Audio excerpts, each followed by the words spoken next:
Welcome to Podcast Like It's the 2000s, the podcast where we talk about the films of the aughts here from our perch in 2025. I'm one of your hosts, Phil Isco.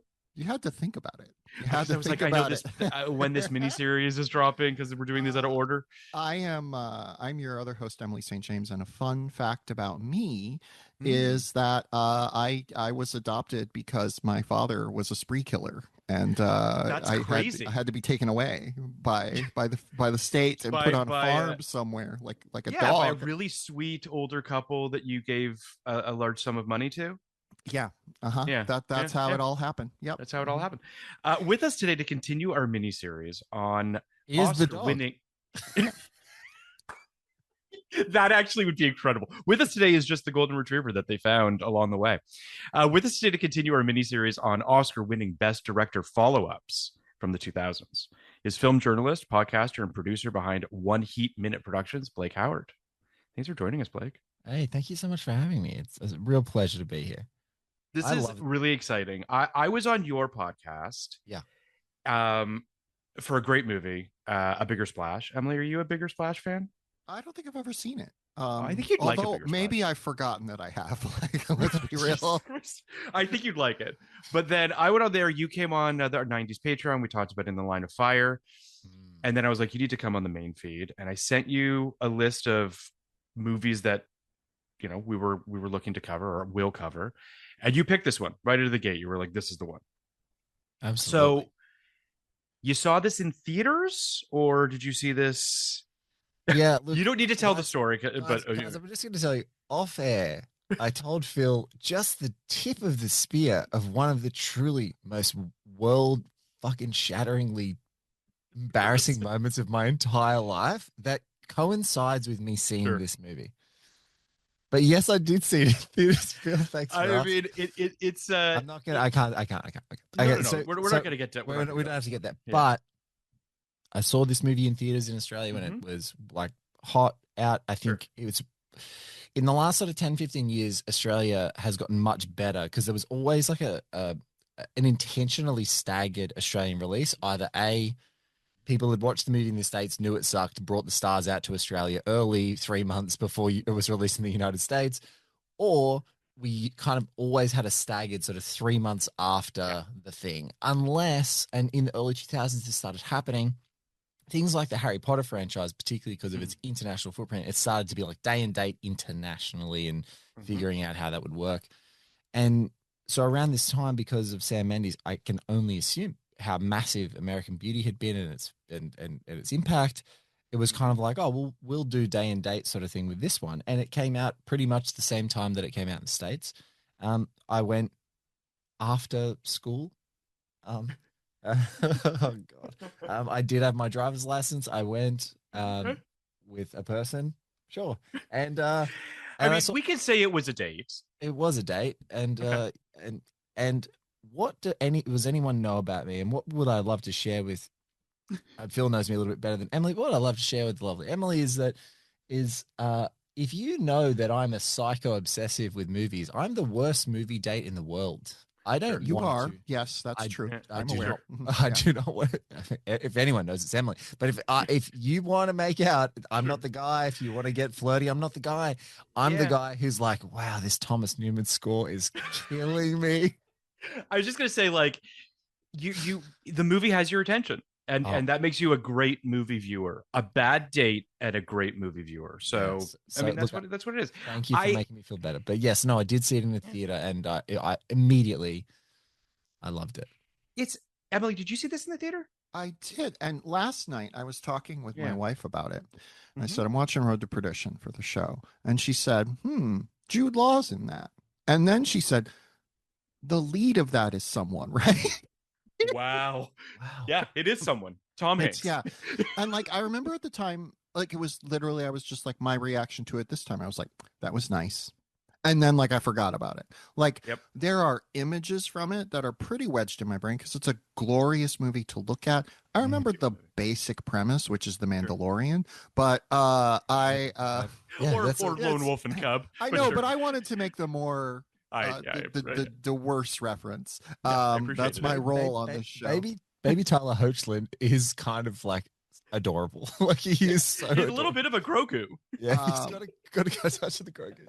I remember the basic premise, and I remembered some of the like shots, Sure.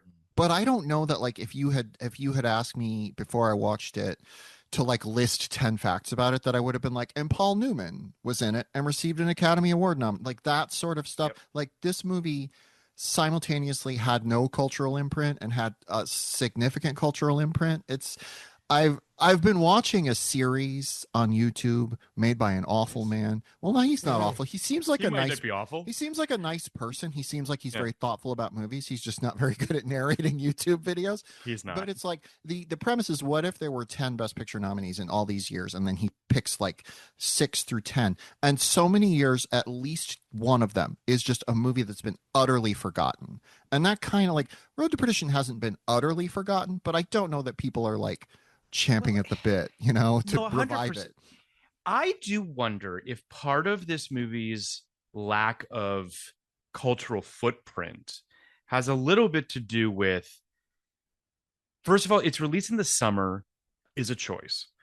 It was supposed to be released Christmas 2001, and Mendes asked for more time in the editing room, and it got pushed to July of 2002. So the likelihood that this was going to be an Oscar player, for lack of a better way of putting it, is lessened when you release it earlier in the year, right?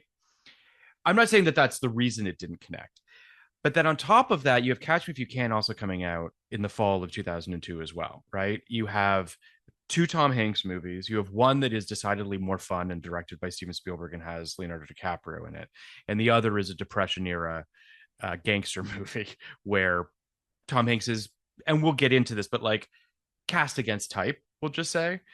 So it is a little bit like things were kind of stacked against this movie in ways. I think if this movie had been released in fall 2001, it would have been totally forgotten. Like, I think the fact that it's a summer movie is like, it makes 100 million. It's a movie that it was great counter programming. It makes over 100 million in the US alone. It just crawls over the line.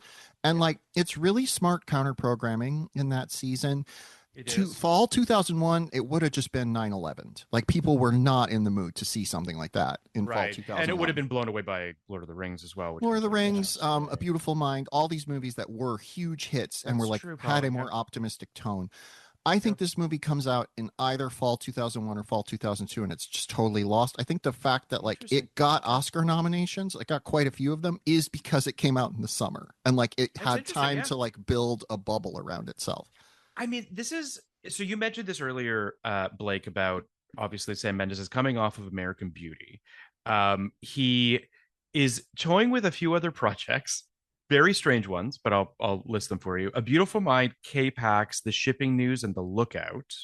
He made the right choice. He made the right choice on all fronts, but I mean, the only one that I can maybe see is A Beautiful Mind. Like, I could kind of see the Sam Mendes version of that, just because I think A Beautiful Mind is pretty milquetoast, like pretty middle of the road script that, like, I'm sure he could have done something maybe with it. But I think his Shipping News would have been better than the actual Shipping News, but also I don't think it would have been good. I don't think it still would have starred Kevin Spacey. What if Mendes steps in and is like, I don't want to work with Kevin again, and they cast, Jeff Someone Bridges. Appropriate. Bridges. I mean, the Shipping News, by the way, and we're going to talk Shipping News one of these days, Emily. We're going to ship the news. Yeah, and it's when we do, we need to talk about Kevin. No, we're never doing that. But the Shipping News is one of those movies that, like, on paper is such crazy Oscar bait, and it just, like, it's what happens when Oscar bait curdles. Mm-hmm. It's crazy. But he gets sent this graphic novel, and he's in, and he wants to do it. He reads the David Self script and decides to do this film. But American Beauty was such a phenomenon, which is pretty insane to think about now. Obviously, on our 99 podcast with my previous co-host Kenny and I, we did a whole American Beauty episode, and that movie is crazy to watch through the lens of modern day cinema for a whole myriad of reasons. But Sam Mendes has never directed a film before. It's his first film. He wins Best Director. It wins Best Picture. It's just one of those, like, 0 to 60 careers where it's like, how do you follow this up, right? Like, what do you, obviously K-Pax. I'm kidding, but just God. like, but but it is one of those things where I'm just like, this is probably the right follow-up. Would you agree, Emily, that like this shows that he's got range and that, you know, he can do other things and he's not a one-trick Yeah, pony? I'm thinking about how he was a hugely acclaimed stage director Yes. before Cabaret he was being, a film director. And there is a stagey quality to both this and American Beauty that sort of saps out of his movies as he goes. He's always a strong visualist, but you watch this and you compare it to like Skyfall. Skyfall doesn't kind of feel stage bound in the way that this does. Um, I do sort of wonder what would have happened if he had a it had done a play or a musical, an adaptation of that. If like he had leaned hard toward that, but yeah, I think he felt he needed to do something really serious. And I don't think that's where his skill lies. I think his skill lies in bringing a strong visual eye to something that is less reputable on the surface. You know, like he's I the movies of his I love most are kind of like I think my favorite movie of his is probably Skyfall, and like that is not you know, a movie that you Yeah. expect to be directed by someone who won Best Director, but you know. It's just for our listeners' sake. His filmography is American Beauty, Road to Perdition, Jarhead, Revolutionary Road, Away We Go, Skyfall, Spectre, 1917, Empire of Light, and then the upcoming 4 Beatles biopics if those ever see the light of day. So, which I honestly, I think there's a 50-50 shot that those just disappear, but that's neither here nor there. I think Mendes is an interesting filmmaker. I think he is, as you said, Emily, he's a visualist for sure. But there is the sort of, he directs actors very well. He gets very good performances out of people. Um, but there is a little bit of a tryhardness to him. Like I do think that this movie does very much feel like, and as we go through this mini series, this is the only time I think that we're talking about someone who wins for their first film and then has to follow it up. You do get the impression, even today, I feel like he's a filmmaker that's trying to prove that he should have won that Academy Award for his first film, right? Like there's still that kind of quality a little bit to him. There was an article I think the New York Times did last year that was the 25th anniversary piece on American Beauty, where they talked to him, and he seems kind of embarrassed to have won the Oscar for that. A little bit. And then the end of the article is like, because he's been doing these interviews, he goes and watches the movie again and is like, yeah, I see what doesn't work about it for people. I see what doesn't work about it for me, but it's a pretty good movie. And like, I hope that now he's like kind of let go of that I overhang. hope so. And I don't think that I don't mean to suggest that he's not a good filmmaker or that he, you know, has not proven himself as a filmmaker. I think he has. But I also feel like I like 1917, but it is kind of an exercise, right? Like it's kind of like, look at what I'm doing. Wouldn't you It's agree, an Blake? Xbox game. It's Yeah. an Xbox game. It It's drove a me little bit of a insane. game. I was watching, I was like, you, you kind of know by osmosis what the gimmick of the movie is. And I'm like, when a movie comes with an osmosis gimmick, I'm not interested. And when I was watching it, I was like, wouldn't this be great if it was a movie instead of like an extended Xbox? And I mean, original Yes. Xbox cutscene for like 2 hours or whatever it is. It's just insufferable. I just thought, well, look, yeah, technically it's brilliant, but at the same time, it just feels like the technical the form and function has to match. And I agree. Sometimes he feels like he's trying too hard because that three, American Beauty, Road to Perdition, and Jarhead, they're very well directed movies. They're maybe his three best directed movies. Just from a technical standpoint and sort of fusing the things that he's doing together. Jarhead. Yeah, Jarhead, I remember, was just really angry and made you really uncomfortable. I think in a war movie, that's probably essential. Like it's just angry, Sure. it's angry and uncomfortable, and those sorts of things. But yeah, I'd have to agree. Like I love the abandon of Skyfall. It feels like it's Bond. He's just all killer, no filler. It's really good. Spectre has a lot of positive qualities. For long suffering Bond fans, there's some really bad Bonds, and that one is not as bad as I think people give it, say that it is. But there's something about, and I really like when Emily said it was stagey. just thinking back, like piecing, as soon as you say that, I'm like piecing the scenes together in Road to Perdition in my head. Those stagey, intimate scenes in this movie actually have, because they're shot amazingly by Conrad Hall. Every scene looks impeccable. Like it's just structured so beautifully. The space is so, you know, perfectly lit and atmospheric, whether it's brighter day or, in dark church dungeons. But yeah, he's interesting. I'd like to see him not be. I'd like to see him be in the summer slot way more than I would be in the award slot. Yeah. That's a He's good like point. he's been rumored to be circling comic book projects so many times, and I don't want him directing one of those unless he's got like a take. Yes. If he walks into Marvel tomorrow and was like, I need to make the I can't the Dazzler movie with Taylor Swift, and everyone's like, oh, Would watch. which honestly would probably be a Marvel musical. You know Yeah. what? I've talked myself into this. It needs to happen. But it does feel like there is a popcornness in him that he doesn't indulge enough that like might unlock a different side of him. 1917 is not a popcorn movie by any means, but Yeah. like it has that element to it. I prefer it to Birdman in terms of the single shot gimmicky Oscar movies.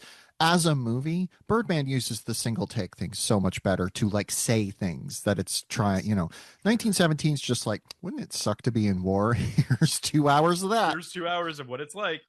Yeah, I mean, Deakins obviously shoots the hell out of that movie. It looks beautiful. Roger Deakins is a phenomenal cinematographer, but in terms of what that movie has to say, it doesn't really have a lot to say. It's crazy to think that like it was neck and neck with Parasite, right? Like in that year, in 2019, it felt like Do you remember 1917 the had a feeling? yeah. I remember. Do you remember the feeling? All of us sitting there going, "Don't Don't dare!" do Like, it. we were like, Yes. in that year, you're looking out and you're like, here's Marty over here with The Irishman. Here's Once Upon a Time in Hollywood. Here's Parasite. And are they going to give it to this guy for this Xbox cutscene movie? Don't you do it. And then when we saw beautiful Bong Joon-ho just getting up over and again, you were like, oh, they made the right choice. you Yeah. made Every now and then they'll make the right choice. But I the rightest of I right just remember choices. that Oscar season just being like, these are the two. It's like, I'm like, really? But let me give a little bit of context. Oh yeah, go ahead. I remember 2018 being like, well, they're going to do Spike Lee this year because there's not like a really strong contender. And then, of course, that didn't happen. And 2019, I was like, it's finally Tarantino's time. I actually kind of actively don't like Once Upon a Time in Hollywood, but like, I thought that was going to be his moment. And of course, it just was not. And like, I love Parasite winning, but also it completely destroyed most Oscar bloggers, which is like a kind of a nice ancillary benefit, except also then they all went like MAGA. So, Jesus Christ, great times. I mean, that's Thanks, a whole Parasite. other thing. It's not Parasite's fault. I'm going to give a little bit of context on Road to Perdition I think for our we should listeners. blame specifically Bong Joon-ho's translator, that absolutely adorable person. The lovely, lovely woman that translates everything for him. Mike Sullivan, played by Tom Hanks, is an enforcer for powerful Depression-era Midwestern mobster John Rooney, played by Paul Newman. Rooney's son Connor, played by Daniel Craig, is jealous of the close bond they share, and when Mike's eldest son Michael witnesses a hit, Connor uses the incident as an excuse to murder Sullivan's wife, played by Jennifer Jason Leigh, and their youngest son. Forced to flee, Sullivan and Michael set out on a journey of revenge and self-discovery. Road to Perdition opened on July 12th, 2002 against Men in Black 2, Reign of Fire, Halloween Resurrection, Mr. Deeds, and the Crocodile Hunter Collision Course. I mean, you're not wrong, Emily, that it was culture. What if we just like did just stop talking about Road to Perdition and started talking about what we think Crocodile Hunter Collision Course is? Because I doubt any. Actually, Blake, was this like a moment of national? You might have pride seen it for you? actually. Blake. No. In Australia, this is what I can say unequivocally is that we love Steve. Like Steve Irwin is a great and true icon who is, even though he was so appreciated, was drastically underappreciated. Now, this movie we all watched and were like, this is so dumb. This is the dumbest thing I've ever seen. But I love Steve Irwin so much that I'm like, I don't care. I know that this is a minus 5-star movie. It sucks. Like, I don't know why it exists. But he's like, I want to take all that money and I want to put it into animal conservation. And I'm like, you're the nicest and best person that maybe this country has ever produced. And I'm like, yeah, go ahead, make a dumb movie. I don't care. All that money's going into conservation efforts for animals. I'm like, great. You're like the That's best great. person. You're the best. So yes, no, it's awful. And by the way, I love him. it cost 12 million. It made 35. Yeah. I mean, listen, made a profit. Don't. Yeah, I mean, Road to Perdition would go on to make $183 million worldwide on an $80 million budget. It's got 82% on Rotten Tomatoes from critics, 85 from audiences. I'm going to read a little bit of Roger Ebert's 3-star review where he said, Road to Perdition has been compared to The Godfather, but The Godfather was about characters with free will, and here the characters seem to be performing actions already long inscribed in the books of their lives. However, it's wonderfully acted, and no movie this year will be praised more for its cinematography. Conrad Hall's work seems certain to win the Academy Award. He creates a limbo of darkness, shadow, night, fearful faces, half seen, cold and snow. His characters stand in downpours, the rain running off the brims of their fedoras and soaking the shoulders of their thick wool overcoats. Their feet must be cold. The photography creates a visceral chill. After I saw Road to Perdition, I knew I admired it, but I didn't know if I liked it, and I still am not sure. It is cold and holds us outside. Yes, there is the love of Hanks for his son, but how sadly he is forced to express it.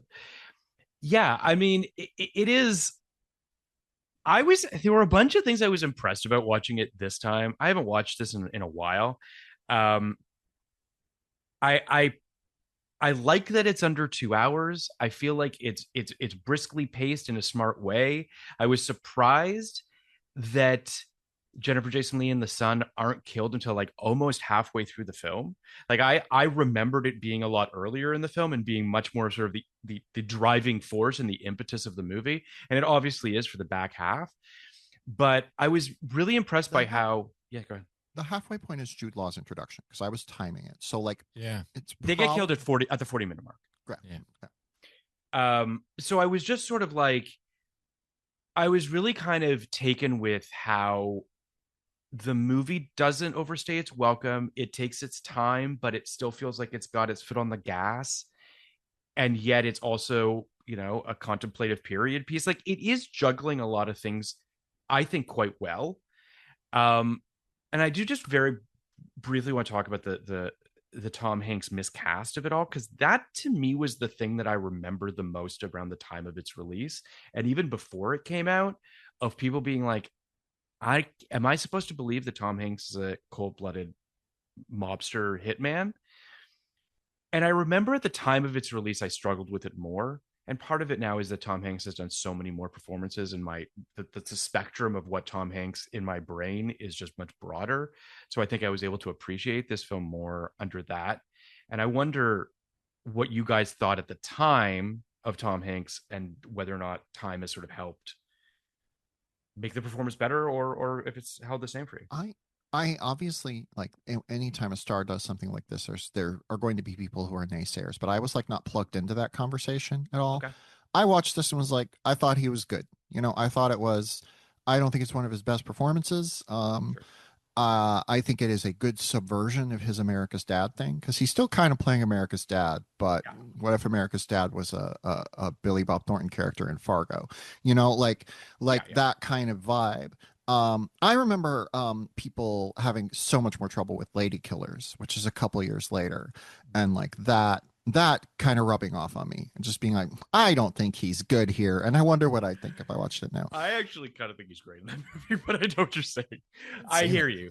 And Dog's the moment for me, like a key metric of how good an actor is to me, is really how good they play off of other really phenomenal actors. And so one of the scenes that has imprinted on my brain forever is Paul Newman's John Rooney just sidling up to a piano, and Tom Hanks and he playing together. And you can see, like, I don't know if it's performance or if it's practice, but it's like Paul Newman has got old man concentrating face when he's playing, and Tom Hanks has this kind of effortless, I'm here with my dad who is like remembering how to function through a musical instrument kind of like vibes. And I just remember seeing them together, and I'm like, there are some moments in here that I don't know if he's calibrated right. I don't know if it's Mendes or Hanks or what they're trying to do. It kind of doesn't land in every scene, but I just remember seeing that scene and a couple of other like really key scenes in the movie, and I was like, this is a fantastic. The chemistry of the performances, the alchemy of the performances for me are the things that jump out rather than the individual performances. Because I think Tyler Hoechlin, who now is like Superman or was on TV for a bit, there was always this wonderful presence on screen, and I really like their interplay. I really like how comfortable Hanks feels in his skin, and those two guys together in that scene, and just especially in the church basement when they're talking to each other, and the looks in one of the climactic moments of the film. I was just like, yeah, Hanks is great because Paul Newman's there doing Paul Newman at his face in the closest proximity, and he's really holding his own.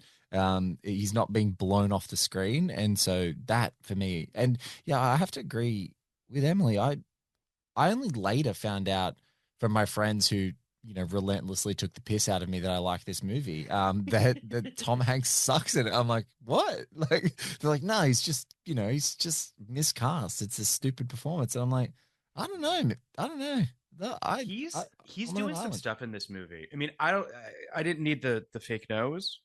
I didn't even notice the fake nose for like 10 years. And now that we have such great televisions, I'm like, oh my God, that is a fake nose. I didn't notice it this time. Granted, I watched it on a laptop, but I didn't notice there was a fake nose. Yeah, so. but that's what I think, guys, I just want to propose to your audience because I think they would be into this. We used the True Detective wig as the gold standard of wig. And I'm like, the fake nose in Road to Perdition, which I didn't notice for literally 20 years of its release, should be the gold standard fake nose. Like, I think it's not glaring, to be clear. Like, I think if you know it, you'll see it. If you don't, you probably won't. But I did find myself just going like, it's mostly profile stuff where I was just like, it just seems a little off. But I think that most actors aren't as lucky to have Conrad Hall shooting their fake nose, to be fair. Absolutely. Yeah. The scene that I actually found myself kind of really impressed with this time is the diner scene with him and Jude Law. Yeah. Where and this is one of the things that Mendes talked about in the research that I read about how anytime he could strip out dialogue, he wanted this film to be as much sort of tableau or just like silent, what have you, as he could. Tom Hanks is giving fear and menace and all of these things in a way that I'd never seen him do before. And quite frankly, I'm not sure I've seen him do since, because he doesn't play killers very often or play people that are violent. And you haven't seen Toy Story 4. But I do think nuts. I do think that in that scene, watching him sweating and staring down Jude Law, like I was just really kind of like, it is impressive when he kills, obviously spoiler, but like when he kills Paul Newman at the end of the movie, it's a visceral, brutal murder with a fucking Tommy gun. Like he just like, it's a crazy thing. And I bought it in a way that I was just really surprised about. I don't know. I want to say a very important thing about Tom Hanks in this movie, which is, please. I think 2002 is the year that Tom Hanks made the most money. Oh, because he is in this. He probably got a very nice payday for this. He probably got a solid payday for Catch Me If You Can. That feels like a thing he did to work with Steven Spielberg. People, I just, you know what I mean. Yeah. But this is the year of My Big Fat Greek Wedding, which he is an executive producer on. Wow. Of course. And he probably had a pretty nice stake in that. I'm guessing that's still, No, 100%. He took home. Didn't that make 300 or 400 million on a $5 million? And it was like a thing where his wife saw the one woman show and was like, "This is a movie," and he saw it and was like, "This is a movie," and they were fucking right. Like I have issues with that movie, but when you're right, Tom Hanks, you're right. Yeah, I mean, My Big Fat Greek Wedding, which I'm going to look up just for the actual the numbers for what it's worth. It is one of those movies. I think it is still the highest. Yeah, $5 million budget, made 370 worldwide. Whoa. So and made another 700 billion on VHS, DVD, and is everywhere. It's in every ethnic person's house. It's crazy. I do want to say though, Tom Hanks beats Paul Newman for the Academy Award in 1994 for Forrest Gump over Paul Newman in Nobody's Fool. a movie that I adore, and I think that Paul Newman is phenomenal in that movie. Love that movie so much. It's such a good movie. So much. They are two people that I'm not sure I would have imagined in a movie together, if that makes sense. And that's nothing disparaging about that, but just like their careers were just so different. And Paul Newman obviously was very old and ultimately quite sick, and this would be his last. Road to Perdition would be the last film that he would last live action film. Who could forget his voice performance in Cars? Oh, we'll talk Cars. He's great in Cars. Tom Hanks is also in Cars, which is he has a small cameo as the car version of Woody from Toy Story. Jesus Christ. That movie, I have black holed that movie. You know what? That movie's good. Cars is good. We're going to have a good time. Yeah. It's just like, it's such an obvious dip from all the Pixars around it. But we're going to have a good time. We're going to have a great time. If that any other animation studio outside of Studio Ghibli would be like, well, I want Hayao Miyazaki to make his own version of Cars. Come out of retirement and do Cars. Do a Cars movie. I said I wasn't going to do tangents. Like, I got to get out of here so I can go work. But so just to give a little bit of context as to where we are in Hanks's career, he does Castaway in 2000. He does this and Catch Me If You Can in 2002. In 2004, he does The Lady Killers, The Terminal, and Polar Express. Just a trilogy of wonderful movies. Wow. And then it's Da Vinci Code and Charlie Wilson's. Like, it's a weird time for Tom Hanks at this point. And this really kind of starts this, Charlie Wilson's War, and then it's Angels and Demons, Larry Crown, Extremely Loud and Incredibly Close. But I feel like it's the Wachowskis that get him back on track with Cloud Atlas. Which obviously is his most normal role. Totally normal. Which one? Which role? I like one of the things that I think is I did this had Oscar buzz episode on In Good Company. Mm-hmm. And you watch that movie. And that is so clearly Dennis Quaid. Yeah. It is so clearly intended as a generational handoff from Tom Hanks to Topher Grace. Topher Grace is our new Tom Hanks. And then obviously Hanks doesn't do it. But if Hanks is in that movie, a movie I like, it's like an Oscar player. And with Quaid, it's just not. And like, that's what I think was happening, is like, everyone was like, well, Tom Hanks is a little old to be, Tom Hanks in the 90s, but we kind of don't have another Tom Hanks. So they just kept trying him and shit, and then kept being like, maybe Topher Grace is Tom Hanks, maybe this guy's Tom. And Who is Tom Hanks now, Emily? Right now, it's probably still Tom Hanks. I think. I think the problem is all these actors got sucked into the superhero orbit. There's a world where it's Chris Evans. Right. Like, there's a world where Chris Evans. I agree. Takes that, but he just doesn't seem that interested in. Also, like, how now that he's in Materialists, that feels like the first time that he's sort of like, you know what, I'm going to try and do this sort of vibe. I haven't seen it.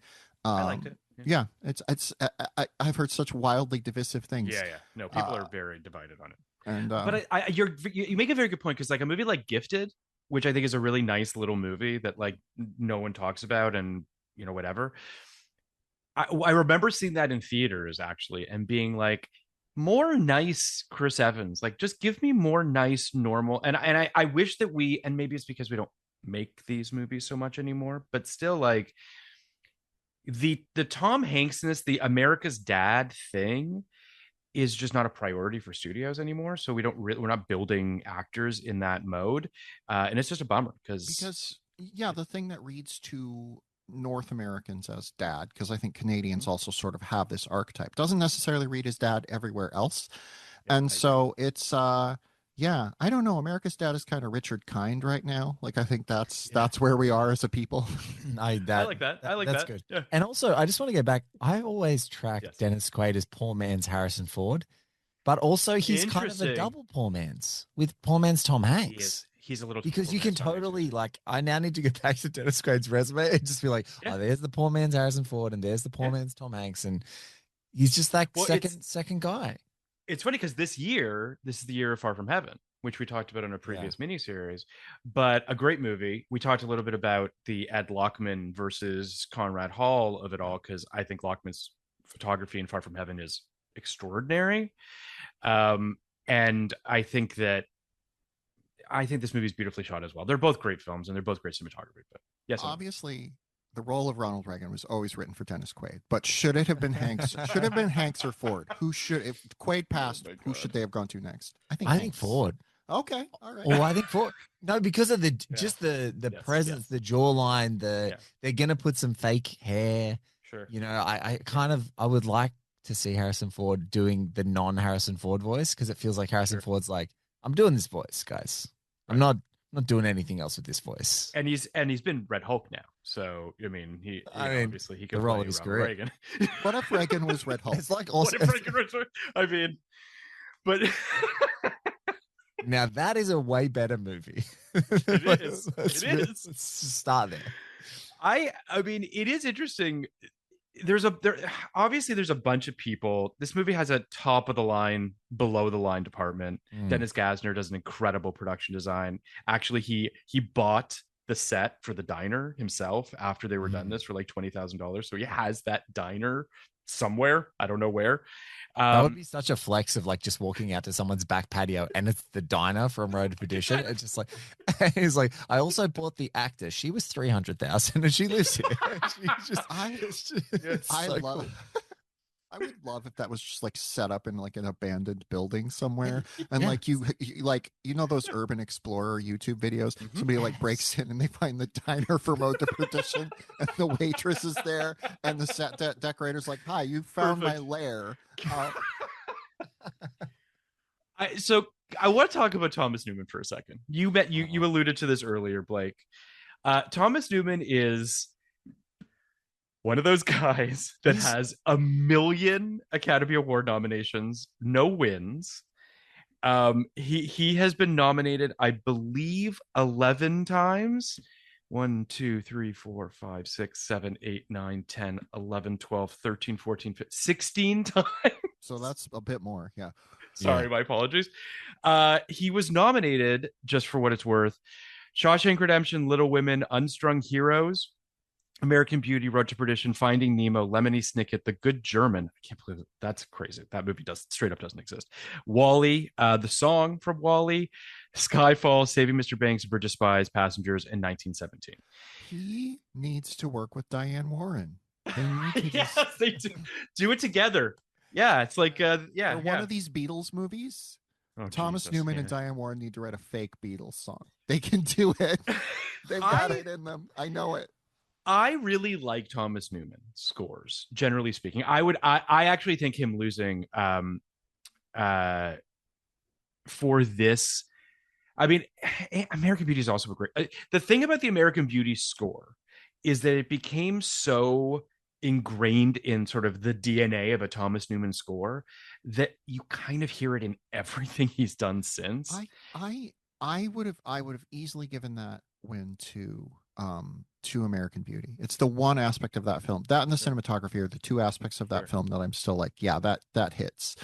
I think I remember at the time when people wrote about the film, they were like, I didn't know Thomas Newman had this in him. The 94 Little Women is like one of my faves, and the score in that could not be more traditional film score, and the score in American Beauty was like really iconoclastic for the time. And now, my kid has watched Wall-E 1 billion times. And when they sleep at night, we play music. I'm trying to get my kids into Wall-E right now. Yeah. Be careful what you wish for. When they fall asleep at night, we play music, and some of the music is Wall-E. And every time I hear it, I'm just like, I know it's Thomas Newman, but it kind of feels indistinguishable from like his Finding Nemo score, from his all of these scores. He hit this American Beauty thing and was like, I figured it out. And now I'm going to take this iconoclastic thing and kind of run it into the ground. And like, but yeah, he should have an Oscar, and he and Diane Warren are going to win one together. They'll win one together. I mean, I think that Shawshank's a great score. And I think he, unfortunately, probably because he was nominated for that and Little Women, I think mathematically might have taken himself out of it. Were they doing the comedy and drama at that time? No, but they both would have been drama. Yeah. He canceled himself. Who did he lose to? I'm going to look this up and be mad about it. I just want to say, Emily. All Did three he lose of to us. Forrest Gump? Yes, that's exactly who it was to. Yeah, Alvin Silvestri for Forrest Gump. Great score. Yeah, not mad about that. Yeah, I mean, Silvestri is also not one of my guys. Like, I think he's a fine composer, but like outside of Back to the Future, I'm not sure that I could I mean, I get that Forrest Gump's iconic, but all this is to say that like Thomas Newman's score, it's so funny because like American Beauty obviously is 99 and Road to Perdition is 2002. No, he lost to The Lion King by Hans Zimmer. All right. I can't be too there you mad go. about that. You Another cannot be movie mad Mike about gets that. obsessed with. Yeah. Cannot be mad about that. But it's so funny because there's a moment in this movie, it's during the credits, and Michael, Tom Hanks' son, is riding his bicycle, and there's sort of this like shot of it, and the Thomas Newman, that jaunty kind of like American Beauty-esque score comes in, and I was just like, this guy must be so bored. Like he's just got to be so tired of doing this over and over and over again. At this point, he hadn't done it that much, but still, I'm just like, it's one of those things. I feel for him a little bit, but also like composers are composers, and so many movies are edited to temp scores that they've done previously. So unfortunately, a lot of composers are kind of told like, "Can you do this again?" And that's just an unfortunate reality. But it's also, and I don't know how you feel about this, Emily, but like, and obviously YouTube, like, but when Newman goes for the strings, Yeah. he really goes for the strings. Yeah. So it can get a little schmaltzy at times, and he can be a little bit like hitting you a little hard with emotion. And this movie tips there a little bit sometimes for me. It does, but the three of us and heaps of creative people that we all know is like we find and we love movies. We find movies soundtracks a lot that we like to write to.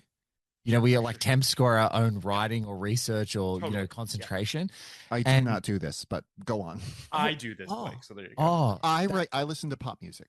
That's really. I cannot write. I can't hear. Yeah. If I hear words, it fucks up my head. That's what messes with my head too. Phil, like I can maybe like draft to like fun music.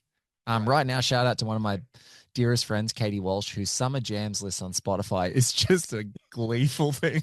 I can't wait when she does her new summer jams, and I'm absolutely just listening to the hell out of it. But I've listened to the Road to Perdition track, like the title track on this album. It has topped a Spotify list for me before. Like when I was doing a master's degree, when I was back at university, I was writing so much. And so it was just like, I picked a whole bunch of eclectic scores, you know, like whether it's contemporary or classic, and just like threw in tracks that I really like. And so it's very eclectic. But that Road to Perdition one, it just always got me. The like very sort of like the delicate swelling piano, and then that then rips into the strings. It's just, if you want to look it up, you can look it up anywhere. It's just wonderful. But I just think that the mixture for me between the very kind of culturally specific, like jaunty Irish tilt in some of the strings in this really makes it work for me, because it anchors it to that like this like up tempo, and then it gets you when it's that kind of wolf and cub and them, and there's this like resonant hope that you ultimately know is going to get kind of squashed. And it's just so beautiful. That score, it just gets me every time. And it's just such a gateway for me into this movie every single time. As soon as I hear that main title track, the Road to Perdition track, and how it's laced through the other tracks, I'm just like completely in awe. I really liked the score. It's a little overbearing, but it was a movie where I didn't mind it being a little overbearing, because this movie needed some heavy lifting in the emotions department, and the score was there to do it. I am challenging either of you to name a single score that Thomas Newman has written in the 2020s. Some of them are for fairly major films, including one that was nominated for an Oscar, not a major Oscar, but in the 2020s. In the 2020s, he one of them is a Pixar movie. I'll just say that it's Soul. No, that was from Red. I did not know this. I just looked it up, but my kids have watched this movie a billion times. Elemental 2023. Yeah, Elemental. These are his scores. And that's a sweet movie too, but it just doesn't. The score does not. It's not sticky. It doesn't get. You're not in it. No. I'm going to read you the nominees for the 2002 Best Score. Great. Which is kind of crazy. Yeah. Thomas Newman, Road to Perdition. Philip Glass for your favorite film, Emily, The Hours. Let's do, whenever we end this show, let's do The Hours last. So there's just like a build up to me just hating on that film. Screaming and leaving. Far From Heaven, Elmer Bernstein. Catch Me If You Can, John Williams, and then the winner, Elliot Goldenthal for Frida. What? Which is surprising to me. My guy Elliot Goldenthal from Heat. Yeah, hell yeah, Elliot. I mean, I'm thrilled he has an Oscar, but that's not a score that I remember any association with. Liking the score. I don't remember what it sounds like at all. Whereas, I know the Catch Me If You Can score immediately. And it's an incredible score. And it's so like not Williams in so many ways. Do you know what I mean? Like it's like the jazzy piano component of it is just it's wonderful. I watched that John Williams documentary on Disney Plus, and I was so struck by how much he loved doing that because he got to do jazz, which he came up in the jazz world. Totally. And then now it's like a jazz standard in certain ways. Like people will play it at clubs. Yeah. But don't you think? I mean, we're going to talk Catch Me If You Can at some point, Emily, and I know that our mileage varies. I like it a lot more than you do. But I like it. I know you do. No, I don't mean that you don't. That is the movie. It's the hours, that's for sure. Oh God! But that's the movie, the 2002 movie that I continue to scratch my head about not being more of an Oscar player than it was, and I'm sure there's a reason. I remember this vividly. It just came on too late. It just came in. It was the last movie to screen, which is always a bad situation to be in. It just couldn't build the momentum in time. It certainly did. So you think if it was earlier in December, rather if it had if that and Road to Perdition switch places, Catch Me If You Can gets 10 nominations. But really, I think that's just true. No, I think that's probably true. It's such a word of mouth fun movie too. Catch Me If You Can. It's so fun. It's got a different vibe. At the time, it kind of got lost in the shuffle of all the movies coming out. It certainly made money, but it took a while for people to catch on to it, even in theaters. And now of course it's sort of an established Spielberg classic, but at the time it was. And also I think Minority Report cannibalized it a little. So that's I do. It's interesting because I remember in 2002 when you had Minority Report and Catch Me If You Can, and Minority Report being the sort of the summer Tom Cruise movie. But all things being equal, had they flipped them, I think they both might have done better. What a flex. What a goddamn flex to just go here's Minority Report and Catch Me If You Can. I also at the time, Minority Report was the much more well critically regarded movie. Yes. Because it had kind of a different tone for him. And then Catch Me If You Can came out and people were like, Spielberg and his fucking dad again. And they still gave it good reviews, but it was, But I also think, in this miniseries, we're recording them out of order, but we will previously have talked about Steven Spielberg's AI. That is what's starting this miniseries. And I think AI into Minority Report probably didn't do Minority Report any favors. AI was a movie that a lot of people didn't really know how to feel about. It was a little bit strange. It was sci-fi. It was pseudo dystopian and all of that. And then to go into another somewhat dark sci-fi movie, I think had Catch Me If You Can come after AI, I think it might have done better. I mean, a movie with that strapping, handsome Colin Farrell kissing across before he fights Tom Cruise. There's no dystopia. That's the future we all want to live in. That's the future. I don't know what I want to tell you. I don't know what to tell you. It's just to sort of drag us back on track. It's also kind of crazy that Jude Law is in that movie. I was just and I this was movie. Say that. And in both of them, he's one of the hottest men to have ever lived. Right. I actually earlier when you were talking about sort of Sam Mendes' problem in following up American Beauty, I really was thinking about Talented Mr. Ripley, which I had similar feelings about at the time, which is I liked it and then it slid out of my brain. And then I rewatched it a couple of years ago and was like, oh, there's depths here I didn't appreciate then. And I was hoping that would happen here. But the depths in Talented Mr. Ripley are queer stuff that I just wasn't allowing myself to see in 1999. And there's not really any of that here. It's just fathers and sons all the way down. I would be argue clear, fathers and sons, important. We need them. They're important. But it was just Father's Day. I love Ripley. Yeah. But I think that Ripley is unquestionably a more fun movie than this movie, right? That movie is Philip having Hoffman for 10 seconds. Yeah, that movie is just an icon. I do think it had a similar reception though in terms of people being like, I agree with that. This is very glossy, but I don't know if it has any feeling in it. And obviously Ripley's in a very different genre where feeling is less required, but I think that movie has a great depth of feeling. It's just kind of a creepy one that you don't want to think about too much. And this movie is really caught between, a whole bunch of different masters. I think the thing that I think about is every frame of it is so meticulous that it holds you at arm's length. It is what it most wants you to feel is this is a beautiful movie. And like, yes, it is, but the father-son relationship is well done. And yet I'm still like a little bit, it's too archetypal, you know? Yeah. Yeah, I can And see that. especially when you are drafting off Lone Wolf and Cub, which is like the archetypal father-son relationship of this type. You know, you kind of need to add a different energy.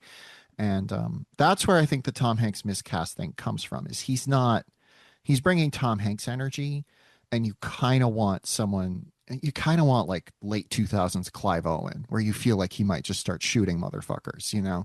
And Tom Sure. Hanks obviously just starts shooting, but it is like hard to get yourself in that space of loving and fearing this man, you know? And I Mhm. think that for a lot of people, I And the really, movie does a lot of heavy lifting, to your point, Emily, of like making him so scary. And that's what I've kind of come to appreciate is that like he doesn't seem like if it was Clive Owen yeah, and he walked into a room or he looked at someone, you'd be like, oh, he'll kill that fucking guy. Like yeah. that's it.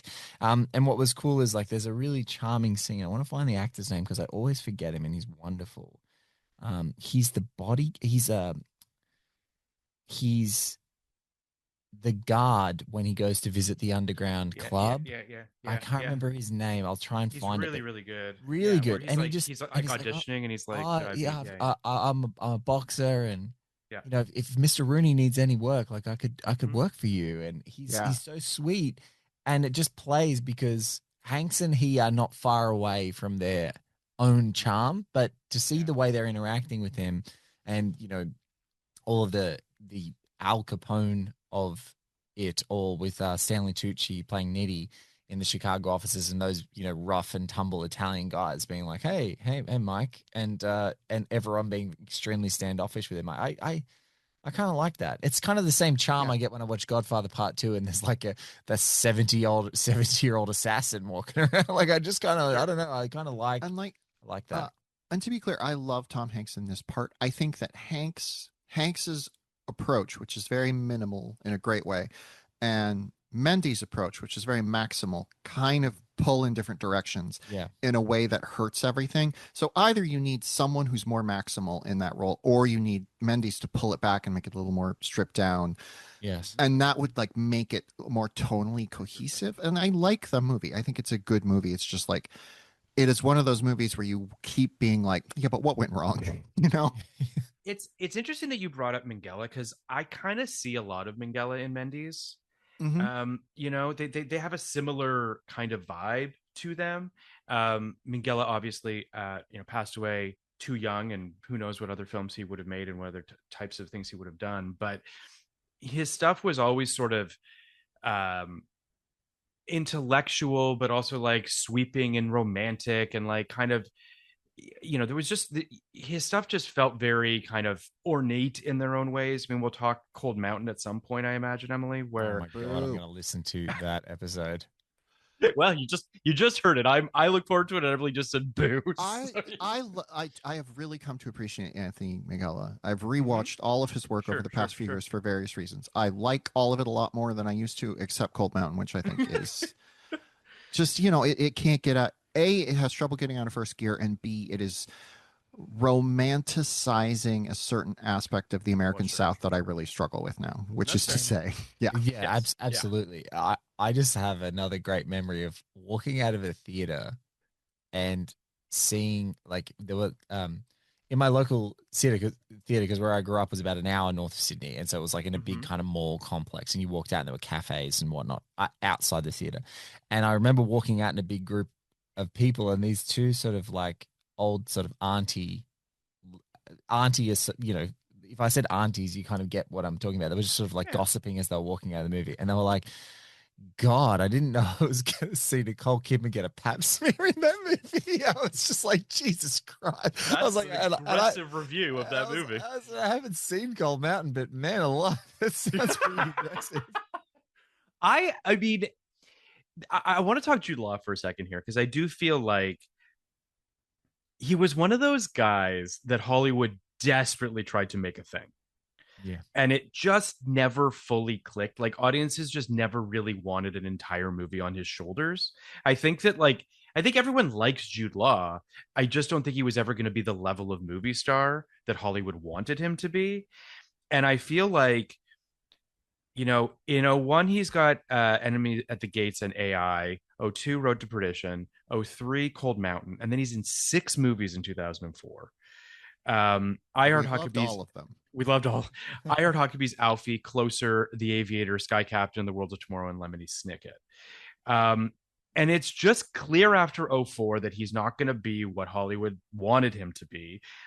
And he kind of shows that he's got a lot more gears and a lot more range than I think we gave him credit for. And I do kind of think he shows that in this movie. Read a lot of reviews online that people thought he was a little too cartoonish, a little too over, too mustache twirly villain in this. But I think he's really good in this. He's not in it a ton. He brings in energy the movie doesn't have. And that is, everybody's matching Hanks, which is great. Hanks is doing great work, but it kind of makes you sleepy. Just a little bit. But then he comes in and he's like, I'm simultaneously playing famous crime photographer Reinhold Weege and just like a random assassin. And I'm going to do both of those with pitch perfect accuracy. And also I'm going to be kind of a little bit too much. And I'm like, yes, please. More of this. Yeah. He's that character's not because until Newman does his big, like, I curse you scene, like like you're right. The energy is very, stoic and, say less. Yes. People really remember Daniel Craig from this movie, I think also for that reason. Yeah. Because he is playing kind of he's got more to some juice. Energy. I mean, you guys are absolutely right that like this movie has like moments. You've got like Paul Newman smacking the table and demanding an apology from his son, which was an improv, which is why everyone like actually seems legitimately scared at the table. But like, to your point, Emily, it shakes you a little bit and it kind of wakes you up. And then Jude Law comes into the film at the halfway point, as you said, Emily, and he brings this dastardly energy, for lack of a better way of putting it, that the movie desperately needs. And it has sort of this pulse that he injects in the film, and then he disappears for like a half an hour and then comes back as a Deus Ex Machina, essentially. But he's in much less of it than I remember because he's so he just pops in a way that you're just like, I want more of this guy. And that was the Jude Law thing. He would be in a movie and he would pop and he'd be like, I want more of this guy. And then when you actually got more of him, like, it turned out that he was the famous like character actor in A Leading Man's Body. Like he's so fun when he's in a little part and he could just be the best thing about a movie. And then I don't know. Like I don't mind him in Cold Mountain, but I do think he's a big part of why that movie ultimately doesn't get over the hump for me. He's just 100%. kind of He's just that movie, which I don't know that it's a better movie in this version of it, but there was a version where it was going to be Tom Cruise, Cold Mountain. He was attached to it, and then obviously things went still south. Be shooting. It'd still be shooting if it was Chris today. He at least had would have done a terrible accent that we all could have loved. Oh yeah. Listen, we did our Far and Away episode, Emily, and you loved his accent in that movie. So he's like the Lucky Charms character. It's amazing. But speaking of Irish accents, I think that Paul Newman does a great one in this. I think he's got a great little lilt here and there, but like he doesn't go too far with it. Every time people say they don't like Far and Away, I'm like, I remember liking that. And I'm like, did you like it or did your boss like it? And you didn't want to make her mad. I did. I think I did have a good time with that movie in a very 11-year-old girl at a sleepover way, which is, I think, how you need to approach it. Anyway, good accent. Paul Newman. I think that Far and Away is a silly movie. It's a fun movie. Yeah. I imagine if I saw it in 70 on a big screen, I'd be like, fuck yeah, this is awesome. But it's less impressive when you're watching it at home. I got on the sleepover vibe, and then I realized it was fanfic Ron Howard wrote about his grandparents. And I was all in. 100%. But Paul Newman has a really lovely accent in this film. He gets an Academy Award nomination. He loses to Chris Cooper for adaptation. Understandably, Chris Cooper's amazing in that movie. And hard to be mad about it. Can't be mad about that. There's a late run of Paul Newman, which is amazing. You talked about Nobody's Fool, which I only saw. I think it was like last year or the year before. Oh, really? And I had never seen it before, and I was totally bowled over. I was like, oh, that might be one of my top 10 movies of all time. But he has such a, I really like Twilight, which is really excellent neo noir. I really, really like him in Road to Perdition. But yeah, there's a chunk there that and even Fat Man and Little Boy, which is like the poor man's Oppenheimer from 1989, he plays the Matt Damon role for anyone who's never seen it. He's excellent in it. He's really good. I also just want to say too, like, can't sleep on him in Hudsucker. He is amazing in Hudsucker Proxy. Yeah. I still think one of the more underrated Coen Brothers movies, and he absolutely understands the assignment. He is just pitch perfect in that movie, which is also in 94. But yeah, yes, I love that his final credit while he was still alive is the Cars short film Mater in the Ghost Light. It's so depressing. Here's a Paul Newman late in career Paul Newman hot clip that you should check out. It's on YouTube. His version of Our Town. I watched like every Our Town I could watch when I was writing Woodworking, because Our Town's a plot point in the book. He's so fucking good in that. He's phenomenal. Really? Like he's the stage manager, which is the best role in Our Town, and his rendition of the closing monologue, which gives me chills every time, is possibly the best I've ever heard. It's him or I think Eric Bogosian is the other guy I really love. And it just is like, just the way he does it. And it's a pro shoot, which means that they brought in a bunch of cameras to shoot an actual stage production, so that the audience is there, but they're putting it on, but they have the camera, and he knows how to play to the camera and the audience simultaneously in a way that I've never seen somebody do in a pro shoot. And it is incredible, especially that late monologue, because the last line of the last line was like, "You have a good night too," which he takes to the audience and then turns just enough to also take to the camera. Watch it. He's wonderful. I'm gonna check it out. Yeah. I really do think that I don't want to say I'm a touch surprised Paul Newman loses for this to Chris Cooper, not based on performance, because I think that Chris Cooper's tremendous in adaptation, but as a sort of final thing, as sort of a capper on Paul Newman's career, it would have been a lovely moment. I think people thought they were going to get 5 to 10 more years of roles out of him. And like, the runner up to Chris Cooper was Walken, who won at SAG. And like, it really, so like the energy just wasn't there in the same way. And like, Chris Cooper's great in adaptation. So I'm not. Yeah, no, he's great. Yeah. I just to talk Daniel Craig very quickly. Newman should have won for Mater in the Ghostlight, and we all know it. Daniel Craig, who would work again with Sam Mendes, what feels like in a different lifetime, he plays James Bond in 2 Sam Mendes movies. Craig's really good in this because he is playing sort of how dangerous a pathetic person can be. Yeah. How dangerous someone who doesn't feel loved can be. And he's playing it incredibly well. There's that amazing moment early in the film when the little boy says, "Why are you laughing?" He says, "Because it's also fucking hilarious." And it is just, there is this menace and this sadness to him. He's got those big eyes, and he's just got this, he radiates sadness in such a really interesting way, which is why I think was such a great Bond. And it's interesting that there's 2 Munich cast members in this film, in Ciarán Hinds and Daniel Craig, both guys that just emote like nobody's business. They just put the camera on them and they're just going to give you emotion. That's a movie. That, speaking of our old friend Steve Spielberg, now that's a movie. A great movie. I always think that this is Daniel Craig's American debut, but it's of course Lara Croft Tomb Raider. It is interesting because forget Emily. How could you forget? He really, Daniel Craig is one of those guys that I feel like starts in a bunch of littler movies. Not that Munich is little, but like he's got bit parts, smaller parts and stuff.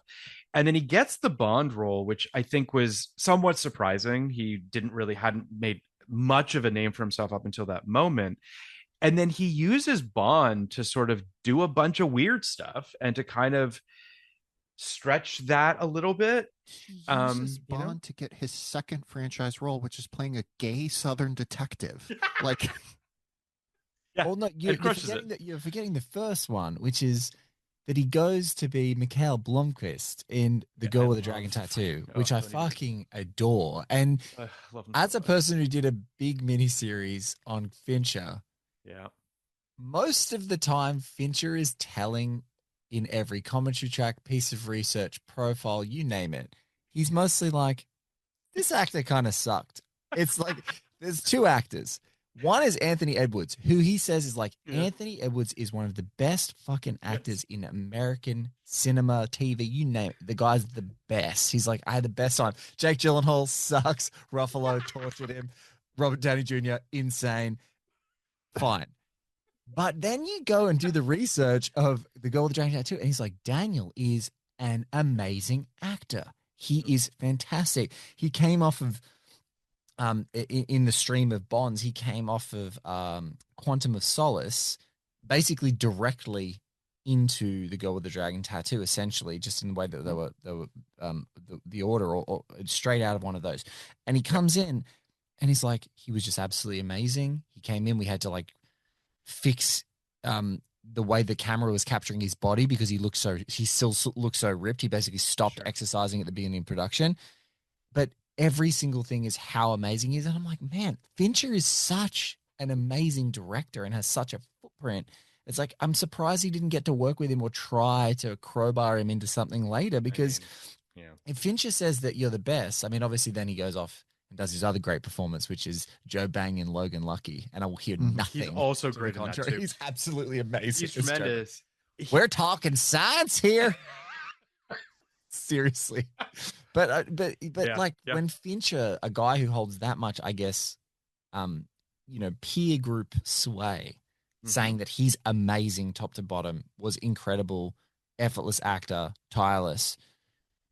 It's funny that he's just then not in much stuff. I mean, obviously Fincher tried to do the other two, Girl with the Dragon Tattoos, and we're all lesser that we didn't get them. But I do think that Daniel Craig is one of those guys that I feel like by getting the Bond role, he obviously knew like, now I'm a quote unquote movie star and I can start actually like throwing my weight around a little bit. And he gets a bunch of, he's also in other big sort of tentpole movies that just don't work, like Cowboys and Aliens, where it's just sort of like, what is that movie is just very strange. And Golden Compass, like he's in stuff that do feel like attempts at other franchises. I like him in Golden Compass, but also like the thing, Daniel Craig needs to play a character who seems like they might be bisexual to connect with the public. His Bond, if they had done a scene where he woke up with a man, you'd be like, yes. That Skyfall scene with him and Javier is charged. So good. He had sex with one of the hottest women, Berenice Bejo or whatever her name is, in a shower just before that. And that does nothing. No, as crass as this may sound, there's no movement. There's nothing happening. But when Javier touches his thighs, you're like, hello. What am I watching? Something for real. Something happens. Something happens. It's real chemistry. Yeah. I mean, obviously Mikhail also feels a little bit on the bisexual spectrum. Oh yeah. But it is really interesting how like he wears glasses like no one's ever worn them.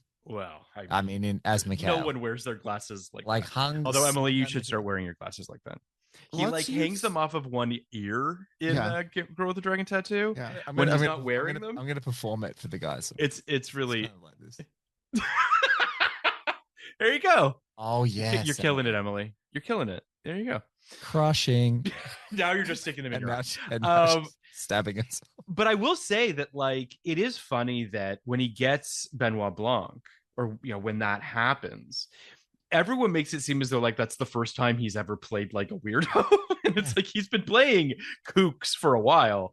It's wonderful. I love it. He's great in Queer, a movie that I have my issues with. I was second getting on for that. I liked that movie more than you did. I haven't seen it yet. I missed it in the cycle, so I'm looking forward to catching it. You should check it out. But this is all to say that like in a weird way, you can kind of point to Road to Perdition and be like, Daniel Craig had it back then, and he's taken some detours and what have you, but like he knows how to bring an energy. He knows how to get your attention. And I would also say too, like he's not an orthodox sort of his looks are not orthodox, if that makes sense, right? He's an attractive man. There's no question that he is, but not in sort of a clean, in a very sort of middle of the road way.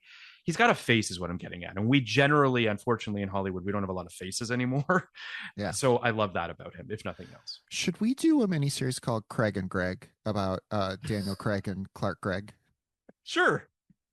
Because Clark Gregg's a guy that we all need to do a deep dive. That would be so long.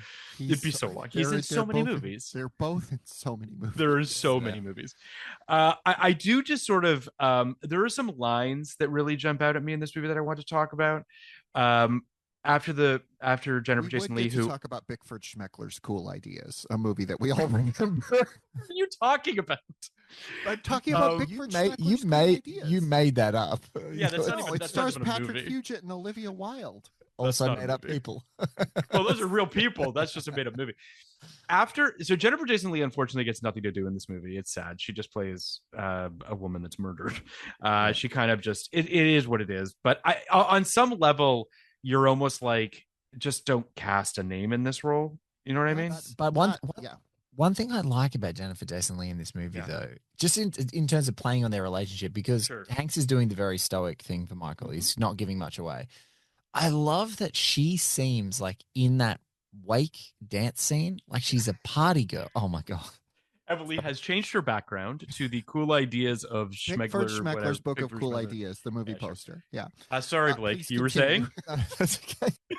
I'm so happily derailed. But I did love in that scene that in so many other movies, it's like, oh, this guy's wife's a tramp or something, and they, try and moralize and be really stupid about it. But she's just like, seems like a party girl, and she's having the best time and fun. Like she's got this energy. And he's not insecure about it all because they love each other. And I actually really like this time. I just noticed, I'm like, look at how much fun she's having. She's dancing. Michael won't dance, so therefore Michael Jr. won't dance. It's like that's how they work. But she's having a ball and she's so vivacious and she's got this energy. And yet, the next morning, what do you do for Mr. Rooney? Put food on your table. Like she's a ride or die. She's awesome. So I do like that it was someone who's really great, because sure when she leaves, it's like, oh, feel Jesus her absence. Christ, Jennifer Jason Leigh. My big complaint about this movie that I think kept me from totally getting engaged is there are no women roles of note. There are no roles for women of note in this. And unlike Mr. Ripley, where I think Gwyneth Paltrow's the weak link there, that movie's about how boys want to fuck. So I'm into that. I like that. And Kate Blanchett. Oh, that's right. That's right. Yeah, she's in it. This movie I love genuinely. I generally don't like when like the fridging happens, but this movie I think it works because we spend enough time with her to get to know her, and you need that inciting incident for the story to work. But it is very much like, we don't really know her. She's not really a person. She's a symbol, and like that works. That is the movie's approach to both of the parents. We don't really get to know either parent because we're seeing it through the eyes of their child, but we spend a lot more time with Hanks, so we like do get a sense of him as a person in a way we don't with her. And that that's too bad. I would have loved a little bit more with her. I agree, and I agree with both of you. I think what you're saying, Blake, is true, which is a somewhat throwaway scene when like Paul Newman comes to the house and they both look out the kitchen window and she's like, "What's he doing here?" And you can sense her fear. Yes. Jennifer Jason Leigh is bringing something to that a lesser actor wouldn't. So in that regard, obviously, I'm thrilled that she's in it. I will say that the moment when she uses herself as a human shield to her child is a really horrific moment. This movie is very sparse when it comes to violence, and I think that that's probably a good thing. We really really only see blood, somewhat infrequently, and I certainly don't want to see the aftermath of that. But it's almost worse because now I've got it in my head and I'm imagining it as opposed to what they would have. All this is to say, she doesn't have a ton to do in this, but after their death, Mike has this line where he says to Michael, "This house is not our home anymore. It's just an empty building." And I do sort of appreciate these lessons that he's trying to give his son of a thicker skin, but it's also going to hurt his son because it's going to make him far less emotional. It's going to make him far less sort of, attached to the world. and I do like that push and pull that exists in this movie. I think that one of the smartest decisions, and this is from the source material, but still, Michael being 12 is sort of the perfect age. Yeah. He's old enough to know what's happened and to feel those consequences, but young enough to still have naivete and to still have that sort of openness. Yeah. And also makes him an age where Rooney wouldn't so easily kill him, for lack of a better way of putting it, right? Yeah. Where it's like it's a very smart place to put him. It's a rich terrain. I don't know. I might have made him 11. Fine. Or I would have made him more of a baby Yoda type. Sure. You would have made him a Grogu type, if you will. Yeah. It's just not Grogu enough, guys. I would have liked to see him carried Emily in gives that note some kind of backpack. Some kind of backpack. Can a little more Grogu? Every day in the YJ room, I'm just like, Grogu, let's get him in there. How do we where's our Grogu? Is what she's people asking all the time. they call like Lionsgate legal, and Lionsgate legal's like, we don't own the rights to that character, and I'm like, let's pay up, let's get him in there. Pay up for Grogu. I do just want to say that $1 billion, $1 billion. This movie does something that we don't really see anymore because it's very expensive, but like practical sets of lots of people in period attire on a street, period cars. There's these amazing wide shots where you're just like, fuck, that's $80 million in 2002. It's probably 120, 150 today. And you're just like, it's really hard not to be taken aback by it and how impressive it is. And we forget that. There's a shot where Michael sits down amongst like rows and rows of people reading their newspapers. Oh, and it's just one of those. First of all, it's a beautiful shot. It's a painting, as is every shot in this movie. But when you see all those extras, I was just like, God damn it! I miss when we used to do stuff like this, and we just don't do it. And it's the two scenes, right? There was one scene that happens just before that, which is they're walking through the Chicago street, and it's in this kind of weird, refracted slow motion where they're the only two that are in kind of soft focus in the middle. But they're the only ones you can sort of crisply make out, and everyone is like just radiated in this sort of light and soft focus, and then it goes into that scene, and I just remember how striking that is, and it's in a Newman moment in the movie that's been quite delicate, so it's just like it's just saying, look, here is art, everyone. It's pretty magic, and from a practical standpoint, absolutely ridiculous. Every frame of this movie is. I'm a big snow head. I love when there's snow. Love snow. I love big snow. There was a Criterion Channel had a thing called Winter Westerns. I just watched all, and I was like, yes, fuck yes. There was one that was like, what if a cougar was out on your ranch in the winter? And I was like, I have never thought about that, but that is a problem. I love when there's snow, and this movie's got great snow. This movie's great. This movie is a great like January 15th movie. The holidays have finally worn off, and you're realizing you got 2 more months of this fucking shit. Like just that vibe. And the end is like it's not like spring-y, but it's like on the verge of. You kind of feel the wind still feels cold, but like the snow's melted off and all that. Every frame of this movie is gorgeous. Every little element of it is perfectly composed, and that is simultaneously the best thing about it and the whole problem with why it doesn't work. 100%. Yeah. I mean, they were obviously very clear. They were inspired by Edward Hooper, who's a tremendous painter who sort of works in the shadows and lots of browns and blacks and what have you. It's a beautiful movie. But to your point, Emily, it's too pretty and too stylish for its own good at times. But these shots that we're talking about of also, this isn't really underlined in the film, but like this is the middle of the Great Depression. Right, this is Depression era.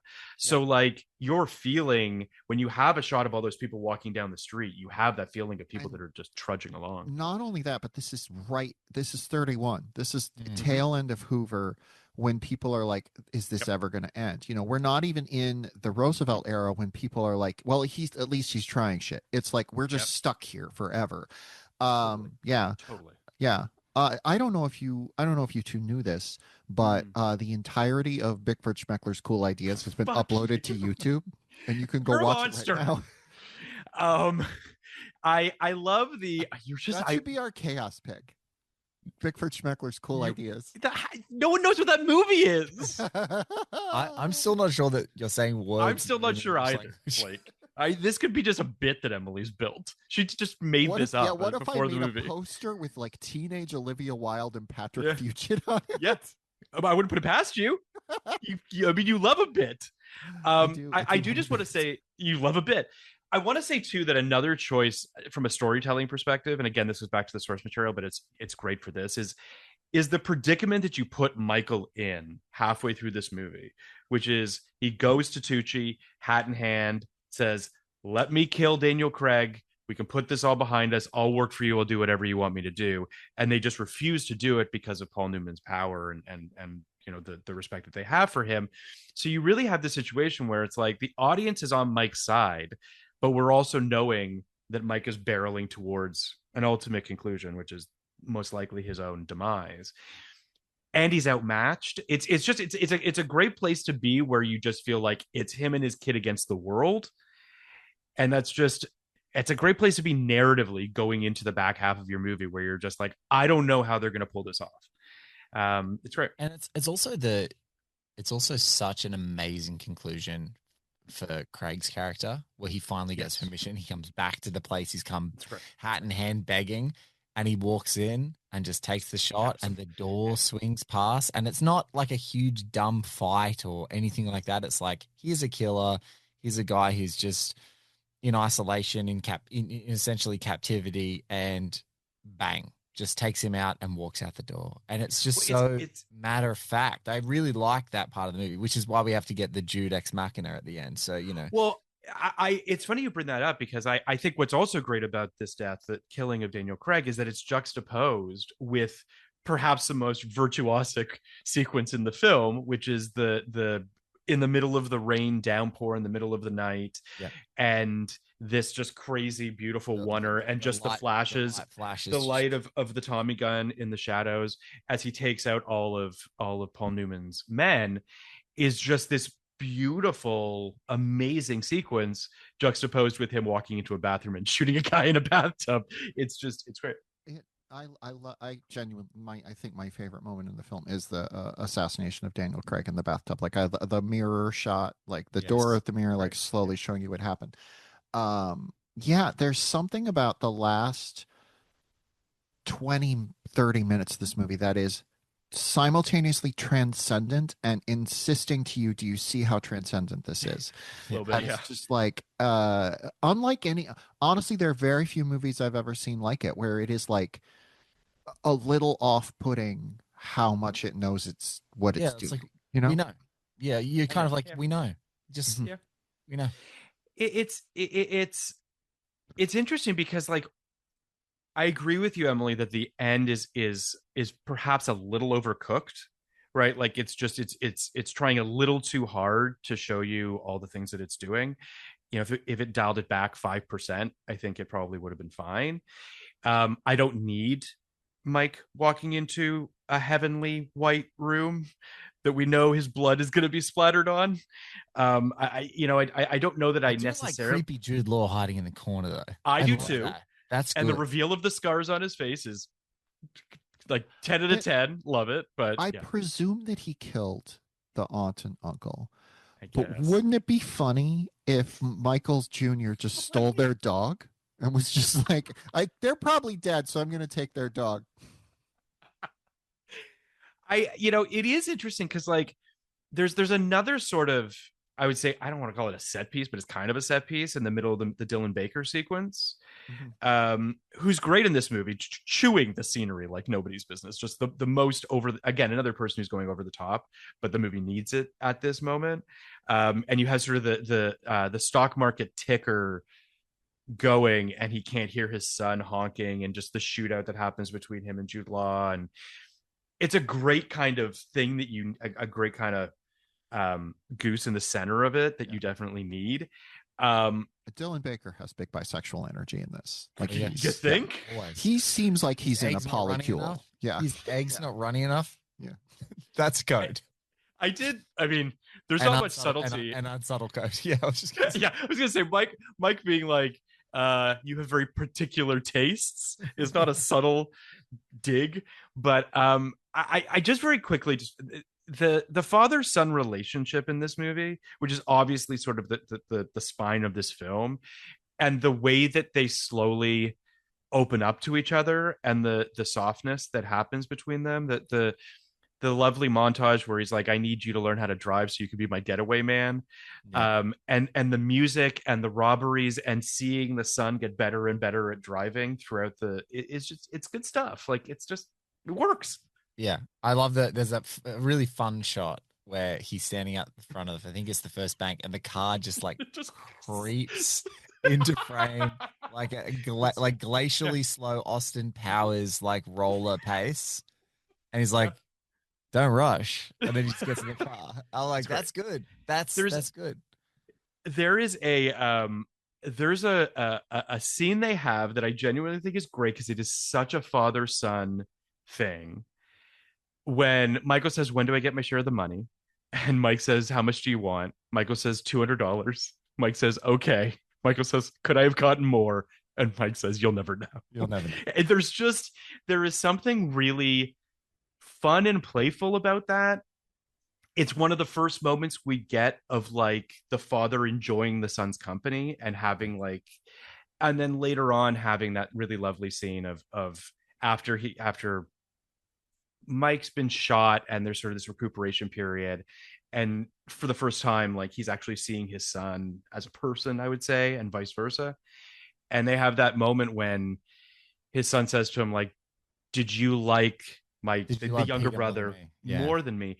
And him being like, I don't know, there's something very kind of, it's a boldly written scene, and I'm fine with that. Like, there's no subtext really to it, but there is something just very nice about someone, because I'm sure we've all had conversations with our parents where all those conversations have gone worse. Do you like this? Yeah sure. Yeah. Yes, but also just like those conversations where you're just like actually open and you actually just say how you feel to it. Yeah, and I appreciated that about the scene. What did you think about it, Emily? It's good scene. I think that's the father son stuff in this movie is where it kind of loses me a little bit. It's not in the sense of like, I think it's poorly handled, in the sense of I've seen 10 billion father son stories, and this one is another one, you know? Yeah. No, for sure. I mean, I hear that 100%. I think that, and again, like, they double down on the father sonness because then you have the father son relationship of Paul Newman and Tom Hanks, right? So you have that thing. The scene that you talked about earlier, Blake, that I really love is the scene in the basement of the church where Paul Newman says, there are only murders in this room. This is the life we chose, the life we lead, and there's only one guarantee: none of us will see heaven. And then Tom Hanks says, Michael could. That's the movie in microcosm, right? Yeah. Like, that's the idea that, like, he can get out. Yeah. And what's interesting is that the graphic novel, which I admit I have not read, I have, actually. Have you? I read it back when this came out and quite liked it, and felt like the movie was different, Emily. It's a bit different. It doesn't have the Jude. I mean, in story beats wise, it doesn't have this Jude Law character. Is the big shift. And yeah, there's a bit more in terms of like narration and foreshadowing and stuff, but the basic idea is largely the same.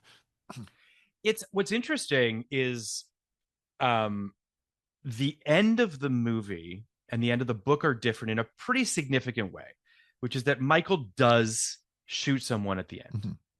In this, obviously, Tom Hanks is the one that shoots Jude Law. I can't imagine it the other way, quite frankly, because your thesis statement kind of goes out the window.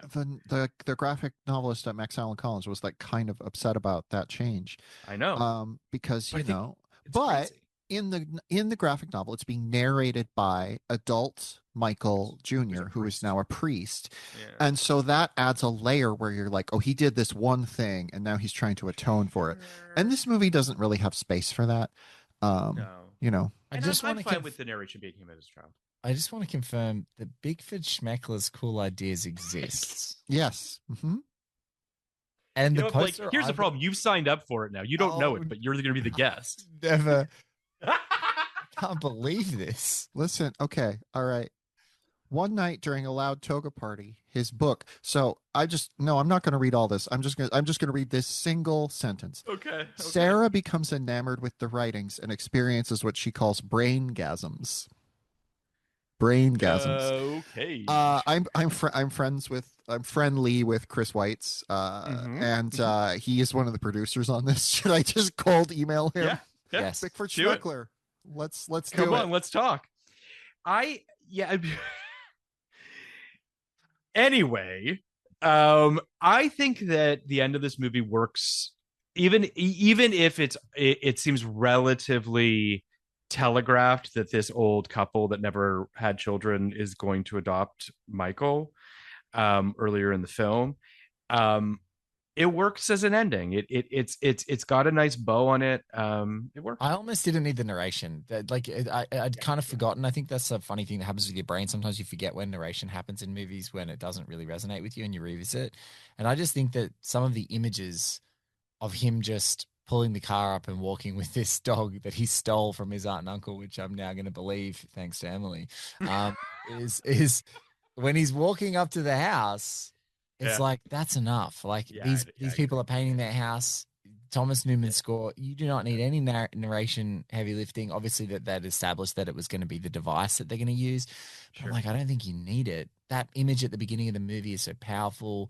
Him looking out to the water and kind of deciding, you know, what had happened. And when he walks back, I just, I think it does have a little touch of the obviousness in the flourish, but this movie is a whole piece. Like I always think fondly of it very much. And I like, I think there are a million father-son stories. I totally agree. But when the fathers and sons are Hanks and Hoachland and then Craig and Paul Newman, it just adds, there's just something. And even Kieran Hines' brother, who's there, that whole family relationship. And there's also something we didn't touch on, but I just want to say fleetingly, because I know we get closing in on the end of the episode, is I just also love the idea of how desperately fathers will cover up the shit of bad sons and their morality evacuates because of this, like, protectiveness overrides their morality. And so when Michael's there just like clearly trying to get a judgment on this that he feels is fair and just, and the just that is in their group as part of their moral code, he realizes that it's all twisted and cauterized in him, and it makes it so disappointing and tragic. I think this movie would have had a slightly better reception, even released a couple years later, because people could have talked about the George W. Bush of it all and been like, here is a son whose father kept covering it, and now he's our president or whatever. George W. Bush hangs heavily over like every movie we cover. That's true. But you don't think the W covered this well, Emily? Remember when we talked about the movie W? Think that if W and Road to Perdition had switched places, that would have been it would have been interesting. Yeah. Can you imagine releasing a movie about George W. Bush in 2002? Especially one that knows the future. Wow. So go ahead, Emily. What did you think of the post-credit scene in this movie? There's a post-credit scene in this movie? Yeah. Michael Jr. walks up to his dorm room at college and opens it up, and Patrick Fugit is sitting there. And he's like, I'm Bickford Schmeckler. I'd like to tell you some cool ideas.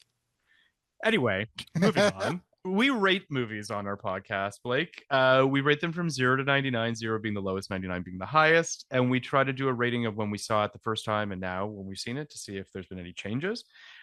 So I'll go first while you mull that over.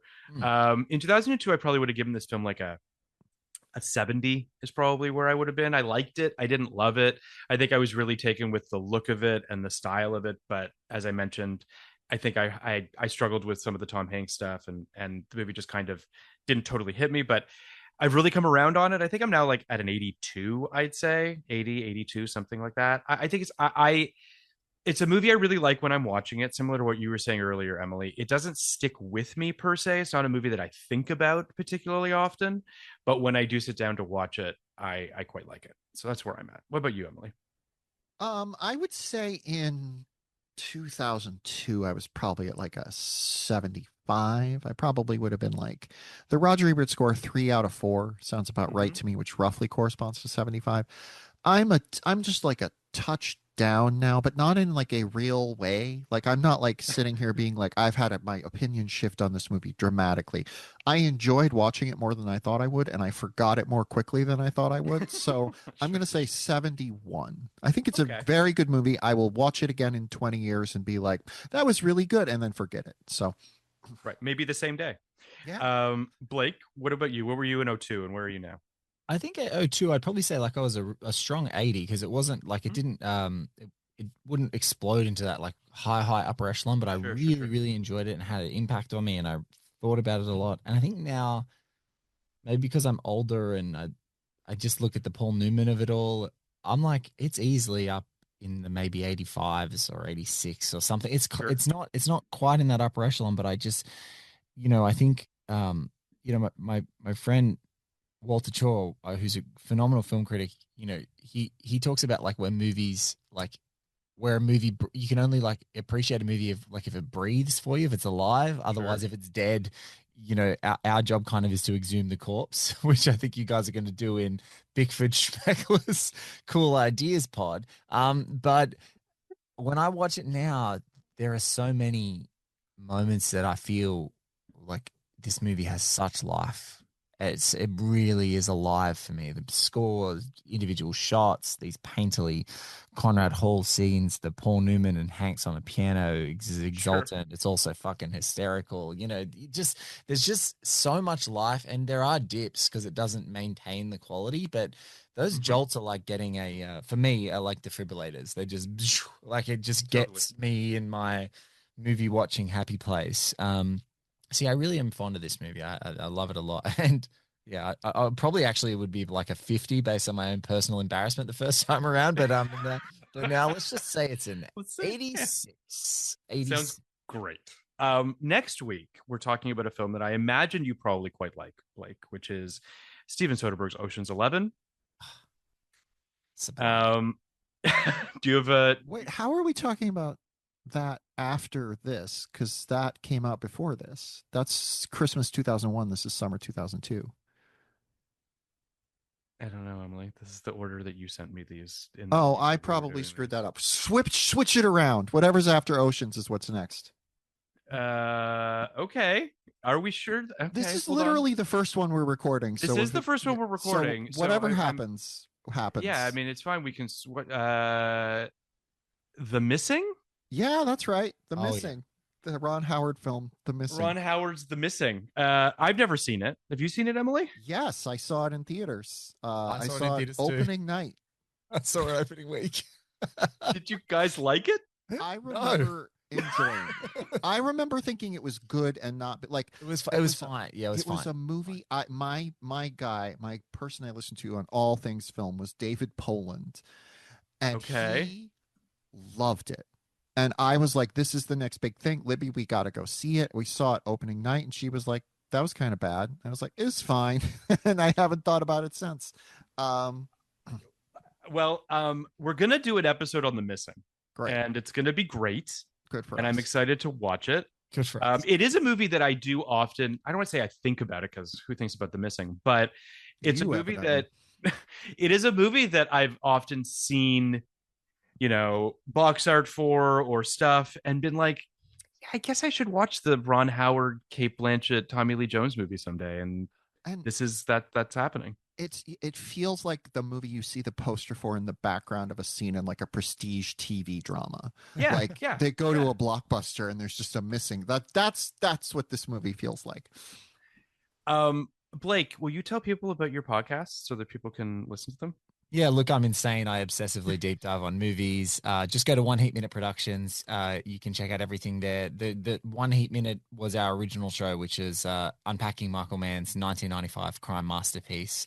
In its 30th anniversary year, Heat, a minute at a time chronologically. It started out as what sounded like a guy in an insane asylum, and then ended up with Michael Mann on the show, which is why you're hearing me today, which is pretty crazy.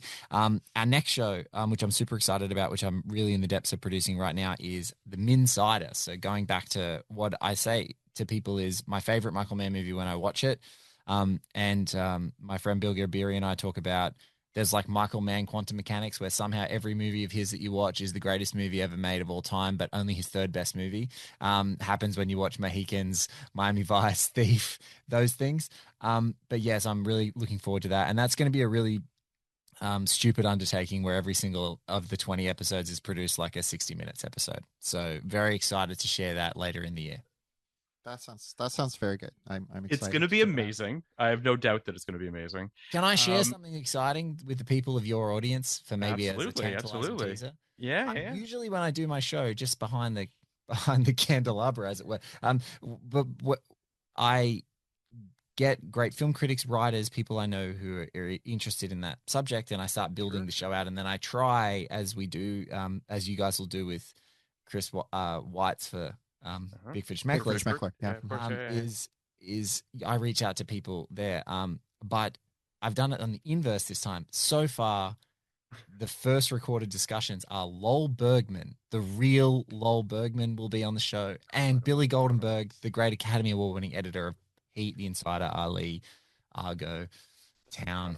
Yeah, so so a couple of hours with Lowell Bergman coming to your ears later in the year. That is so cool. It's a masterpiece of a movie. So, you doing however many hours on it makes absolute sense. It'd be about 20, I think. It's going to be amazing. As is our episode on Big Fritz Schmeckler's Cool Ideas when you come on to talk about it. You and Chris, we're all going to chat. And by the way, the movie's 79 minutes. The version uploaded to YouTube is 75 minutes. So I'm like, what's missing? What are the hidden Could be the Schmeckler cut? Yeah, we need the Schmeckler cut. Release the Schmeckler cut. Blake, yes, go ahead. I want to share some very exciting news with Phil, but also our audience. Babylon is coming back to the American Cinematheque in 70 millimeter. Phil, I saw that. It's time. It's going to happen for you. It's time. I saw it once. How many times do I need to see it? You got to get Babylon pilled. You got to make it happen. It's time. Maybe. I'm sure it's sold out already. Doesn't matter. No, it's not. It's not. I'm going to buy you a ticket. If you buy me a ticket, I'll be there. But 70 millimeter Babylon, sure. Did you like Babylon, Blake? Have you been Babylon pilled? I wasn't pilled, but I really enjoyed it. Like, I had a great time. Margot Robbie was at the premiere. A bunch of the actors and stuff. That sounds cool. In Australia. It was at our State Theatre in Sydney. It's a beautiful theatre. And I was sitting next to a dear friend, and we just were like, the audacity on this guy. We liked it. Do you and Margot hang out a lot? No, but I did see her from across the street, like all of the other people schlepping into the State Theatre. I was like, that's the most beautiful person I've seen in real life. Okay, keep walking. And that was that's about the extent of it. Well, you guys are best friends, Emily. You and Margot. Yeah, Margot and I know each other well. We were both in Blank Space together.